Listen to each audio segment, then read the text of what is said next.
Behind me is the site of the Coventry Incinerator. Its main purpose is to burn waste derived from Coventry and Solihull.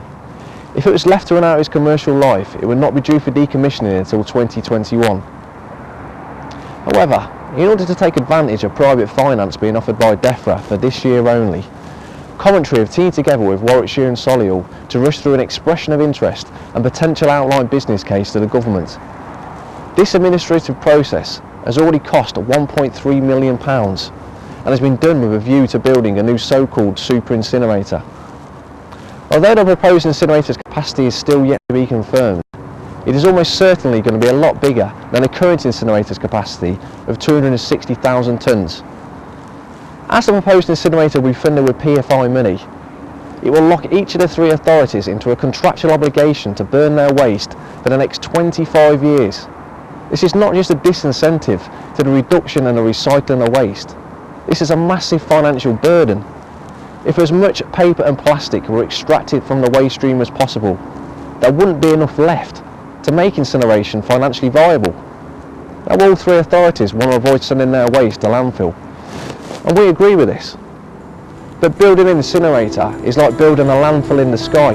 It is not the environmental or financially acceptable answer to the waste problem.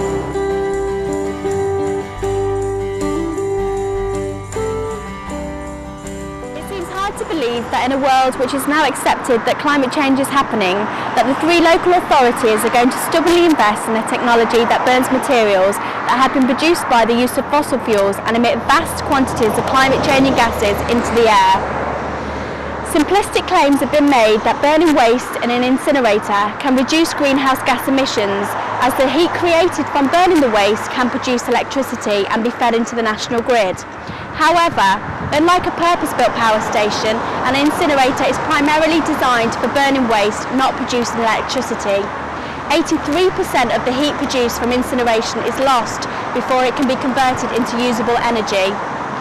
Incinerators release large amounts of climate-changing gases but produce only a small amount of energy. There are far more efficient ways of producing electricity than burning waste.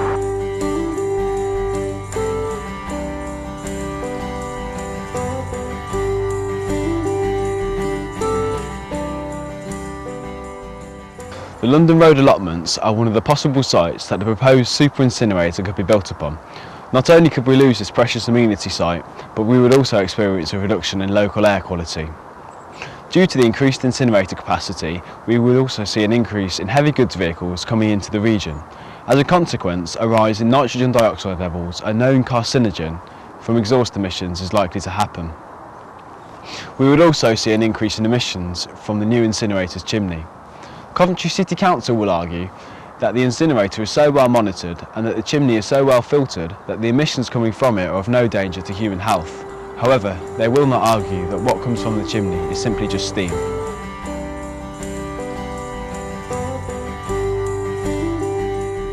Despite the filters, dioxins, heavy metals, acid gases and microscopic dust particles still escape from the chimney and into our atmosphere. Each of the pollutants can cause severe health problems when exposed to them over a long period of time. The communities most likely to feel the effects of the pollutants will be those in the near vicinity.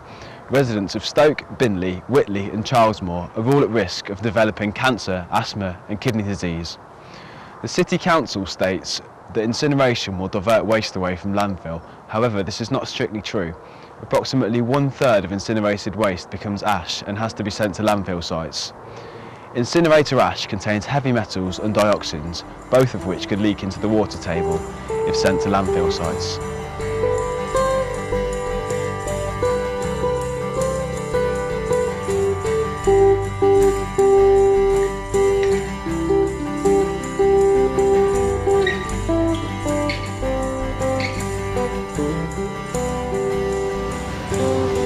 So what are the alternatives to landfill and incineration? Firstly, the Council is intending to look at ways of reducing or reusing waste, but greater importance needs to be placed on these higher strata of the waste hierarchy. Priority should be the opening of swap shops, repair and reduce warehouses, tabletop sales, making organised collections of unwanted goods on behalf of local charities, and forming partnerships with local companies in order to reduce packaging. Secondly, as much waste as possible should be recycled. With every passing day, there are more ways to recycle domestic, commercial and industrial waste in this country. The three councils need to go out there and encourage start-up companies to provide this service. Other UK authorities who do not have an incinerator have already introduced comprehensive source-separated curbside collection for recyclable materials. Separate boxes for different kinds of waste ensure that the best possible financial value is obtained by the local authority from the sale of our household recyclable waste. Daventry had a 47% recycling rate in 2007. Compare this with Coventry's current recycling rate of 26% and their unambitious aim to have a 50% recycling rate by 2020, 12 years into the future. The need to divert burnable materials to Coventry's incinerator artificially reduces the tonnage of recyclable material which should be removed from the waste stream. In the absence of an incinerator, organic matter in the residual waste can be treated by anaerobic digestion, whilst the non-recyclable fraction can be put through mechanical and biological treatment, MBT.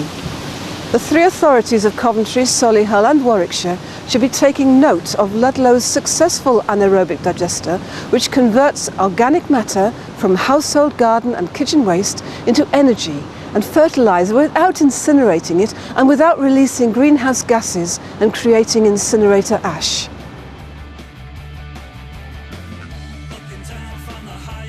The incineration of many non-renewable materials destroys them forever. In the case of plastic waste, the plastic and its embedded energy, as well as the non-renewable raw materials used to make the plastic, are totally destroyed. The small amount of energy produced from its incineration is a poor recompense. Incineration produces huge amounts of greenhouse gases, whereas recycling in comparison produces a lot less. The Super-Incinerator will create more local pollution from increased heavy goods vehicles and chimney emissions. Energy from waste is just an excuse to justify incineration. There are far more efficient ways of producing power. A high recycling rate can be achieved. According to DEFRA, 70% is realisable, and it is already apparent that, nationwide, recycling is increasing whilst the production of waste is stabilising.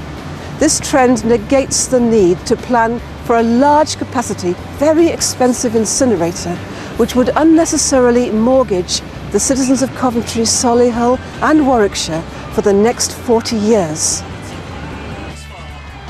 If you agree with what we have been saying in this video, we urge you to get in touch with your local councillor and let them know how concerned you are. Also, visit the website www.cracking.co.uk and sign the online petition.